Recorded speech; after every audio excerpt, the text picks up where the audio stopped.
कर्ज आणि नापिकीमुळे 54 वर्षीय शेतकऱ्यांनी संपवली जीवनयात्रा. घटनेच्या 4 ते 5 दिवसानंतर प्रशासनाला आली जाग.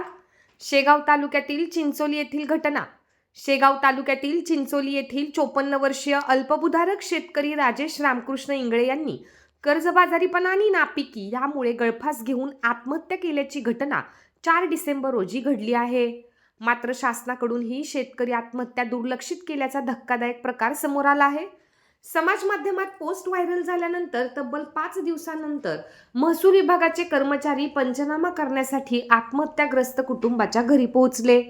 आत्महत्या करण्यापूर्वी सदर शेतकऱ्याने सुसाईड नोट लिहून ठेवल्याची माहिती आहे, ज्यामध्ये आपल्याकडे गेल्या 12 ते 13 वर्षापासून स्टेट बँकेचे कर्ज आहे. दरम्यान अनेक शेतकऱ्यांची कर्जमाफी झाली, मात्र आपले कर्ज माफ झाले नाही.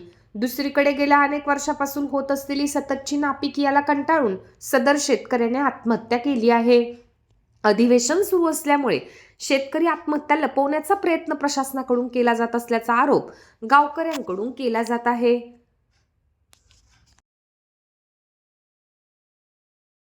माझे वडील राजकुमार वय वर्ष 54 वर्ष यांच्यावर स्टेट बँक ऑफ इंडियाचे 2012-13 पासून कर्ज बाकी होते आणि मागे बँक सुरू झाल्या, पण आमचं जे कर्ज आहे ते थकबाकीच राहिलं.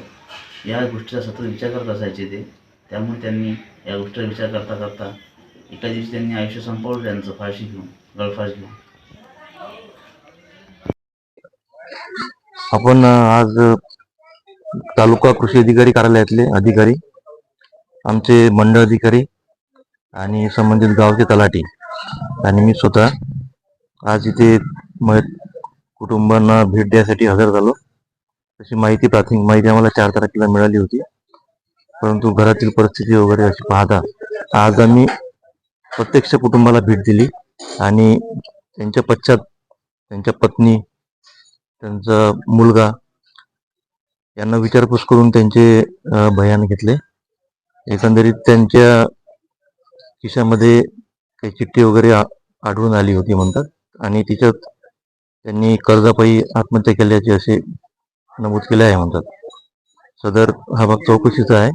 सध्या आम्ही आता चौकशीमध्ये त्यांचे बयान घेतले. नंतर बाकी कर्जाचा किती त्यांच्याकडे 50,000 रुपये जवळपास भारतीय स्टेट बँकेचे कर्ज आहे म्हणतात 12चे, आणि शेती 0.81 हेक्टर आहे.